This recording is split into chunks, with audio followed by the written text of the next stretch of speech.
अब students depending upon के कितने पर्टिकुलर रिएक्टेंट्स ने या कितने रिएक्टेंट मॉलिक्यूल्स ने आपस में रिएक्ट करके किसी स्पेसिफिक स्टेप के अंदर आपके पास एक required amount of product molecules generate किए, तो स्टूडेंट्स इसको हम कहते हैं ऑर्डर ऑफ रिएक्शन। आपको ऑलरेडी पता है, यानी कि उसके सम को हम कहेंगे ऑर्डर ऑफ रिएक्शन है। तो स्टूडेंट्स आपके पास उस बेस पे जब हमको एक्सपेरिमेंटली डिटर्मिन वैल्यूज पता चलती हैं, तो स्टूडेंट्स आपको पता चलता है कि ऑर्डर ऑफ रिएक्शन आपके पास बहुत डिफरेंट तरह का हो सकता है depending upon the number of molecules taking part in that particular rate determining step. तो स्टूडेंट्स इनको वन बाय वन डिस्कस कर लेते हैं। सबसे पहले स्टूडेंट्स आपके पास आता है zero order reaction. Zero order reaction students वो रिएक्शन होता है जिसमें reaction rate is independent of the concentration of reactant molecules, यानी कि स्टूडेंट्स उधर रेट ऑफ रिएक्शन आपके पास जो रिएक्टेंट मॉलिक्यूल्स होते हैं उनकी कंसंट्रेशन पे डिपेंड नहीं कर रहा होता। यानी कि स्टूडेंट्स इसके लिए अगर मैं रेट लॉ लिखूं तो वो इस तरह का होता है, rate is directly proportional to A, यानी कि concentration of A which is raise to part zero. अब स्टूडेंट्स यहाँ पे इसके लिए रेट इक्वेशन अगर मैं लिखूंगी तो it will be rate is equal to k A raise to part zero.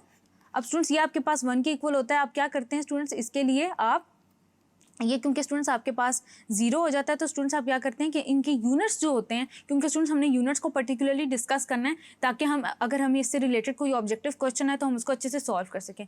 तो यहाँ पे स्टूडेंट्स जो यूनिट होगा आपके पास जीरो ऑर्डर रिएक्शन के लिए, यानी कि जो के का यूनिट होगा वो भी आपके पास होगा मोल्स पर डेसीमीटर क्यूब, मोल पर डेसीमीटर क्यूब पर सेकेंड। अब स्टूडेंट्स यहाँ पे हम एग्जांपल एक पर्टिकुलर डिस्कस कर लेते हैं। स्टूडेंट्स आप याद रखिएगा कि आपके पास जितने भी फोटोकेमिकल रिएक्शंस हो रहे होते हैं जो कि in the presence of light हो रहे होते हैं, स्टूडेंट्स आप याद रखेंगे कि वो हमेशा आपके पास जीरो ऑर्डर रिएक्शन होते हैं। यानी कि स्टूडेंट्स आपके पास जो रिएक्शन हो रहा है जिसके अंदर आपका जो मीथेन है वो क्लोरीन के साथ रिएक्ट करके आपके पास कार्बन टेट्राक्लोराइड जनरेट कर रहा है, या स्टूडेंट्स आपके पास जहाँ पे आपके पास जो CH3 है वो रिएक्ट कर रहा है in the presence of UV light और स्टूडेंट्स वो कार्बन टेट्राक्लोराइड में कन्वर्ट हो रहा है। तो स्टूडेंट्स ये जो पर्टिकुलर रिएक्शन होगा आपके पास, ये भी आपके पास स्टूडेंट्स क्या होगा, जीरो ऑर्डर होगा। उसके अलावा जितने भी स्टूडेंट्स आपके पास एंजाइम कैटालाइज्ड रिएक्शन जो कि आपकी बुक में मेंशन है वो तमाम के तमाम स्टूडेंट्स आपके पास क्या हैं, जीरो ऑर्डर रिएक्शंस हैं। अब स्टूडेंट्स आगे चलते हैं, नेक्स्ट टाइप डिस्कस करते हैं। फर्स्ट ऑर्डर रिएक्शन क्या होता है, इसको डिफाइन करते हैं, reaction whose rate of reaction is directly proportional to the first power of concentration. यानी कि स्टूडेंट्स इसके लिए आप रेट इक्वेशन कुछ इस तरह से लिख रहे होंगे के ए रेज टू पावर 1। अब स्टूडेंट्स इसके लिए हमने जब कैलकुलेट करना है आपका यूनिट तो वो कैसे करेंगे, के इज इक्वल्स टू मोल पर डेसीमीटर क्यूब पर सेकेंड डिवाइडेड बाय आपके पास आ जाता है स्टूडेंट्स, आपके पास कंसंट्रेशन के यूनिट आ जाते हैं यानी कि मोल पर डेसीमीटर क्यूब। तो स्टूडेंट्स आपके पास फर्स्ट ऑर्डर रिएक्शन के लिए जो आपके पास स्पेसिफिक रेट कांस्टेंट है उसका जो यूनिट होता है वो होता है पर सेकेंड, यानी कि स्टूडेंट्स ये हो गया आपके पास यूनिट। उसके अलावा स्टूडेंट्स हम जब डिस्कस करते हैं कोई पर्टिकुलरली रिएक्शन हमने डिस्कस करना है, decomposition of nitrogen penta oxide, तो स्टूडेंट्स वो आपके पास किस में कन्वर्ट हो रही होती है, N2O4 के अंदर, यानी कि डाई नाइट्रोजन टेट्रा ऑक्साइड के अंदर प्लस दैट ऑफ ऑक्सीजन। तो स्टूडेंट्स हम क्या करते हैं, जब इसके लिए हम रेट लिखते हैं तो rate will be equal to k N2O5 raise to power 1, और बिल्कुल इसी तरह स्टूडेंट्स आपके पास यही यूनिट इसके लिए आता है। तो ये तो हो गया आपके पास students first order reaction. Then students हम डिस्कस करते हैं सेकंड ऑर्डर रिएक्शन, और इसके लिए स्टूडेंट्स हम डिफरेंट जो कंडीशंस हैं वो भी देख सकते हैं कि आपके पास अगर एक ही रिएक्टेंट इन्वॉल्व है रेट डिटर्मिनिंग स्टेप के अंदर तो उसके लिए हम सेकंड ऑर्डर रिएक्शन के जो रेट इक्वेशन है या जो रेट लॉ है वो कैसे लिख रहे होंगे, और अगर दो अलग अलग आपके पास कॉन्ट्रीब्यूट कर रहे हैं towards a particular product in their rate determining step तो स्टूडेंट्स वो आपके पास किस तरह से एक्सप्रेस किया जा सकता है। डिफाइन करते हैं, reaction for which sum of the exponent of the rate equation is 2, यानी कि जिसके लिए आपके पास जो सम ऑफ द एक्सपोनेंट्स है वो 2 आ रहा होता है।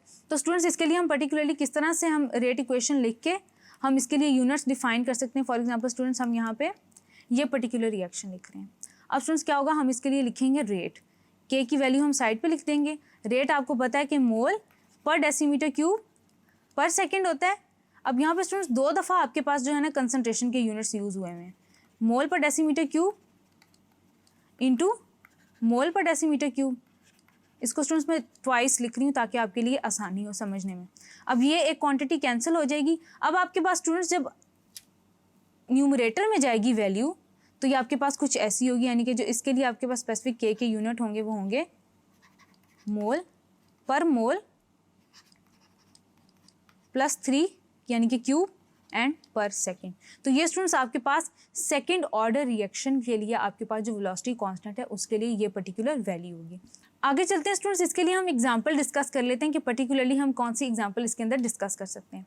तो स्टूडेंट्स इसके अंदर आपके पास एग्जाम्पल है जो आपके पास सेकेंड ऑर्डर रिएक्शन के लिए स्टूडेंट्स वो आपके पास हो सकती है हाइड्रोजन आयोडाइड से रिलेटेड, जो कि स्टूडेंट्स आपके पास उसकी डिकम्पोजिशन का जो रिएक्शन होता है वो आपके पास H2 + I2 के इक्वल होता है।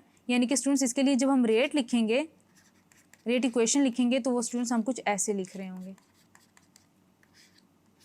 और भी फर्दर स्टूडेंट्स आपके पास कुछ रिएक्शन हैं जो कि आपकी बुक में डिस्कस्ड हैं। देन स्टूडेंट्स आगे चलते हैं, थर्ड ऑर्डर रिएक्शन को बिल्कुल उसी तरह डिफाइन करते हैं, reaction for which sum of the components of the rate equation is 3। और स्टूडेंट्स इसके लिए भी आपके पास 3 कंडीशंस हैं। इसको आप कैसे एक्सप्रेस कर सकते हैं आप वो देख सकते हैं। उसके अलावा स्टूडेंट्स हम इसके लिए भी यूनिट्स कैलकुलेट करेंगे, यानी कि रेट इज इक्वल्स टू के। आपके पास हम पहली कंडीशन है वो ले लेते हैं।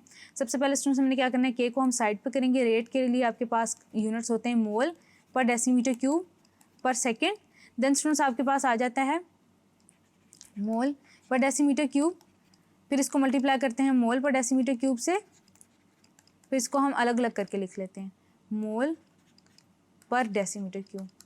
इसको स्टूडेंट्स आपने क्या किया, क्वांटिटी को कैंसिल कर दिया। अब स्टूडेंट्स जब हम इसके लिए यूनिट्स लिख रहे होंगे वो कुछ ऐसे लिख रहे होंगे, मोल +2 है, न्यूमरेटर में जाके -2 हो जाएगा। देन स्टूडेंट्स आपके पास DM -6 है, न्यूमरेटर में जाके +6 हो जाएगा। एंड देन स्टूडेंट्स आपके पास पर सेकेंड। तो ये स्टूडेंट्स आपके पास ये यूनिट हो गए, यानी कि आपके पास हर ऑर्डर ऑफ रिएक्शन के लिए जो के यूनिट्स हैं वो डिफरेंट आ रहे हैं।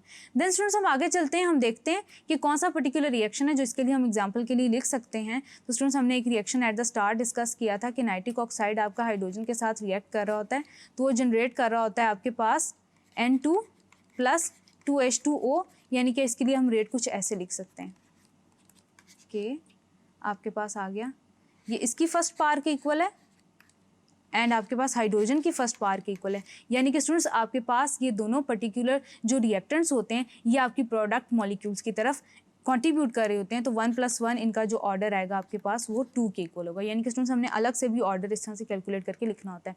इसके अलावा स्टूडेंट्स आपकी बुक के अंदर एक एग्जांपल गिवन है जिसके अंदर आपके पास आयरन क्लोराइड जो है वो रिएक्ट कर रहा है आपके पास पोटेशियम आयोडाइड के साथ। ये भी स्टूडेंट्स आपके पास जो पर्टिकुलर रिएक्शन है ये आपके पास थर्ड ऑर्डर रिएक्शन है। Thank you.